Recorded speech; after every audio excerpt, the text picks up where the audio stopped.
2-8 தொடர்பு பணத்தை இழக்கிறது, பேராசையால பணத்தை இழக்கிறது. அதே போல உங்க ஜாதகத்துல விருச்சிகத்துல போய் சுக்கிரனோ குரு இருந்தாலும் நீங்க பணத்தை இழப்பீங்க. விருச்சகத்துல சுக்கிரனோ குருவோ இருந்தாலும் பணத்தை இழக்கணும். மீனத்துல சுக்கிரனோ குரு இருந்தாலும் நீங்க பணத்தை இழந்துதான் மேல வர முடியும். கன்னியில குருவோ சுக்கிரனோ இருந்தாலும் பணத்தை இழந்துதான் மேல வர முடியும். இவங்க பணத்தை இழக்காத ஆளுகளே கிடையாது. எவ்வளவு விதிகள் உள்ள ஒளிஞ்சிருக்கு பாருங்க. அதே போல சனியோட சுக்கிரன் சேர்ந்திருந்தா 40 வயசுக்கு மேலதான் காசு, இல்ல 35க்கு மேலதான் பணம்.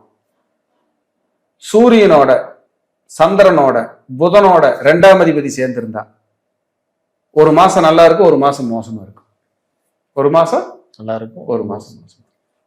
குரு கூட 2ஆம் அதிபதியோ சுக்கிரனோ 2 கூடையவரோ சேர்ந்திருந்தா பொருளாதார தன்னிறைவு கண்டிப்பா இருக்கும்.